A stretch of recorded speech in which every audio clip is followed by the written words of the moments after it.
Thank you, thank you, thank you.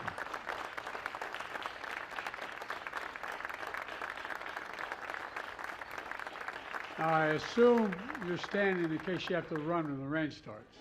Please, have a seat. Rox, thank you very much for all you do to fight for American steelworkers. I mean that sincerely. All right, and I want to recognize all the labor unions here today, including steel workers, auto workers, sheet metal workers, AFL-CIO, IBEW, communications workers, boilermakers, machinists.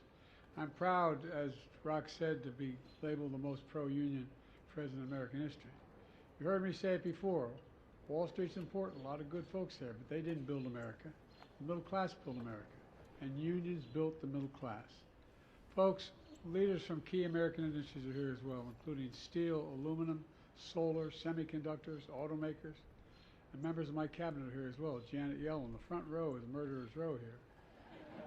Treasury Department, Julie Sue, of Labor, Catherine Tai, our nation's trade representative, and outstanding members of Congress as well. From Michigan, Debbie Stabenow is here. Debbie, welcome. And Haley Stevens is here. No, I guess there you are. You did make it. They told me you might not be able to make it. I'm sorry. All right. And Congresswoman Debbie Dingell. Again, you smile, Debbie. It's okay. Lisa Slotkin. Well, you should be. You're responsible for a lot of this. Thank you for joining us as I announce a series of actions to make sure American workers and American business and corporations can compete and win in the industries of the future, because that's what this is about. The fact is, American workers can outwork and outcompete anyone as long as the competition is fair. But for too long, it hasn't been fair. For years, the Chinese government has poured state money into Chinese companies across a whole range of industries: steel and aluminum, semiconductors, electric vehicles, solar panels, the industries of the future, and even critical health equipment like gloves and masks. China heavily subsidized all these products, pushing Chinese companies to produce far more than the rest of the world can absorb, and then dumping the excess products onto the market at unfairly low prices, driving other manufacturers around the world out of business. You know, I won't go into it, but we were talking today about how many aluminum plants there used to be and how many there are now. The price is unfairly low because Chinese companies don't need to worry about a profit, because the Chinese government subsidizes them and subsidizes them heavily. And the Chinese relies on other anti-competitive tactics as well, like forcing American companies to transfer their technology in order to do business in China. I spent a lot of time with Xi Jinping. Early on, I told him, he said, "Why am I being unfair with China?" Not unfair. I said, "Look, we'll play by the same rules if you want. If you want to do business in China, you got to have a 51% Chinese owner. You got to provide access to all your intellectual property, etc. You want to do that in America? With silence. Sometimes they just outright steal through cyber espionage and other means. And it's been well documented and internationally recognized. And when you make tactics like these, you're not competing. It's not competition. It's cheating. And we've seen damage here in America. To name one example, back in 2000, when cheap steel from China began to flood the market, U.S. steel towns across Pennsylvania and Ohio were hit hard, and any of you from those areas know well. More than 1,800 iron workers and steel workers in Pennsylvania and Ohio lost their jobs. I'm not going to let that happen again. That's why today I'm announcing new tariffs in key sectors of the economy that are going to ensure that our workers are not held back by unfair trade practices. They include the thing I'm announcing today: 25% tariff on Chinese steel and aluminum products, and we'll counter China's overcapacity in these industries. And we're making major investments in clean American steel and aluminum. Clean American steel and aluminum. It's a big deal. Clean because of the way we manufacture it here. It emits half as much carbon as steel made in China. Last month, my administration announced the largest investment in clean manufacturing in all of history, up to $1.5 billion in 6 clean steel projects across America, creating and supporting thousands of union jobs. Next, a 100% tariff on electric vehicles made in China. People say, wow.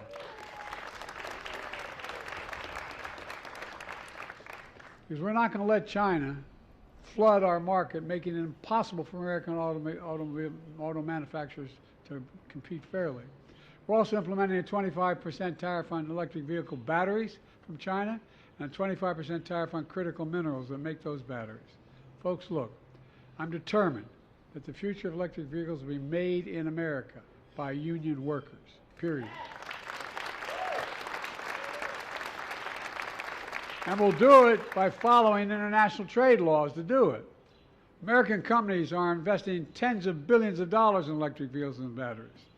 And thanks to my bipartisan infrastructure law, we're building a network of 500,000 charging stations all across America, creating thousands of IBEW jobs across America. Electric charging stations. The reason to do this is simple. Electric charging stations have to be as easy to find as a gas station, and that's what this will be. You're not going to have to worry about it. You're taking off, and you're not going to be able to make it all across the country without having to figure something else out.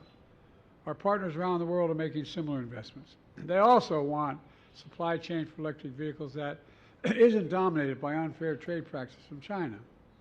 America can continue to buy, Americans, I want to make this clear, notwithstanding what the other guy's saying, can buy any kind of car they want, whether it's gas, electric, or hybrid. But we're never going to allow China to unfairly control the market for these cars, period. Next, we're going to raise tariffs on Chinese solar panels from 25 to 50%. Here again, because the Chinese government is subsidizing excess capacity, they're flooding the market. They're driving manufacturing companies out of business in Europe. But we won't let that happen here in America. We're putting a 50% tariff on semiconductors made in China. These are those tiny computer, all of you know this, but for the public, those little tiny computer chips, smaller than the fingertip, that power everyday lives. Everything from smartphones to automobiles to dishwashers, satellites. Look, America invented these chips, but over time we stopped making them. We invested overseas. Now, thanks to my CHIPS and Science Act, one of the most significant investments ever in science and technology, we're bringing this vital industry back home where it started, in the United States of America. And finally, we're putting tariffs on health equipment like masks and gloves that nurses and doctors wear every single day. The pandemic taught us anything. We need to have a secure supply of essential supplies here at home. Folks, these key sectors, my administration is combining investments in America with tariffs that are strategic and targeted. It's a smart approach. Compare that to what the prior administration did. My predecessor promised to increase American exports and boost manufacturing, but he did neither. He failed. He signed a trade deal with China. They were supposed to buy $200 billion more in American goods. Instead, China imports from America barely budged. And now Trump and the MAGA Republicans want across-the-board tariffs on all imports from all countries if reelected. Well, that would drive up costs for families on an average of $1,500 per year each year. It simply doesn't get it. For years, I've heard many Republicans, even Democratic friends, say China's not on the rise. Excuse me, China is on the rise. America's falling behind. I've always believed they got it wrong. America's rising. We have the best economy in the world, and since I've come to office, the GDP is up, our trade deficit with China is down to the lowest level in over a decade, and we're standing up against Chinese government unfair economic practices now. At the same time, we're standing up for peace and stability across the Taiwan Straits. I've revitalized our partnerships with Pacific allies and India, Australia, Japan, South Korea, the Philippines, Pacific Island nations. I've made sure the most advanced American technologies we develop or invent can't be used by the Chinese government to undermine our national security. Frankly, before it rains, for all this tough talk on China, it never occurred to my predecessor to do any of that. Bottom line, I want fair competition with China, not conflict, and we're in a stronger position to win that economic competition in the 21st century against China than anyone else because we're investing in America again, in American workers. Let me close with this. I come from Scranton, a town like a lot of working class, middle class neighborhoods all across America. Like Racine, Wisconsin, which I visited last week. Once a manufacturing boom town until trickle-down economics came along and the middle class in Racine got hollowed out. 6 years ago, my predecessor showed up carrying a golden shovel, promising, thanks to his new $10 billion manufacturing complex, would be built in Racine. He said it would be the eighth wonder of the world. Big promises that never came true. He used that golden shovel to dig a hole, and then he fell into it. Well, it's not on my, that's part of my, well, I'm delivering for Racine. Delivering, thanks to the investment of my administration, Microsoft is investing billions to build a new data center in Racine, creating thousands of good-paying jobs. Because the view from Scranton and towns like it are a lot different than from Mar-a-Lago. It's a view where that money doesn't determine your worth. Everyone's entitled to be treated with dignity and respect, and everyone deserves a fair shot. We leave nobody behind. That's the America we're building together. That's why I've never been more optimistic about our future. And I'm really going fast because of the rain. That's why we have to remember who we are. We're the United States of America. And there's nothing beyond our capacity when we do it together. God bless you all, and better get out of the rain. Thank you very, very much.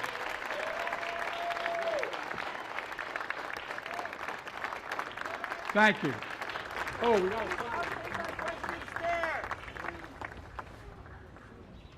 Mr. President, please sit. Please sit.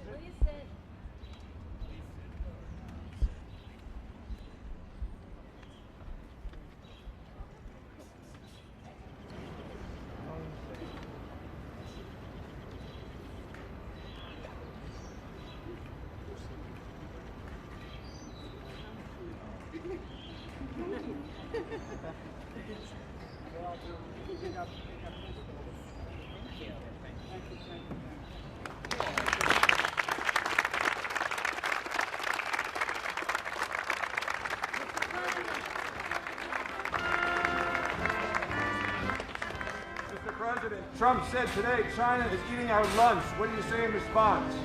He said China is eating our lunch. That's what Trump said today. We've been feeding it a long time.